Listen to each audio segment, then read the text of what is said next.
વડોદરા ઉંદરા ખાતે આવેલ શ્રી રામ ફળિયામાં લાગી આગ.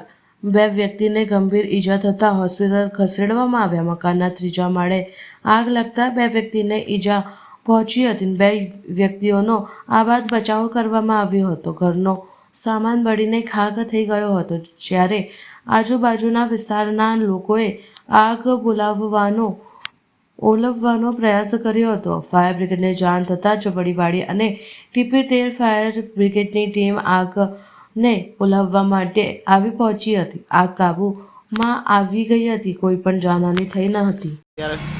એ બાજુ હું બહાર નીકળી ત્યારે આજુબાજુવાળા બધા બૂમો પાડતા હતા, આગ લાગી આગ લાગી. તો પછી કોઈ હતું નહીં એ લોકોને ઘરે. પછી અમે આ બાજુવાળા કાકા છે ને એને અમે બધા 2-3 જણ ગયા ઉપર. એમની બાજુ ખોલ્યું તો ખુલે એવું નહોતું. પછી આ બાજુ અમારી બાજુથી જવાય એવું છે ને તો ખોલવા ગયા. પછી નિહાની આપવા જતા હતા ને એમાં આપણો તાર હતો ને ત્યાંથી આખો હાથ ખેંચાયો, કરંટ લાગ્યો ને આંગળી ફાટી ગઈ. અને પેલા કાકા છે ને એમને પણ પગમાં ઈજા થઈ છે, દવાખાને લઈ ગયા છે. આગ વધારે લાગી ગઈ હતી? હા, વધારે લાગી.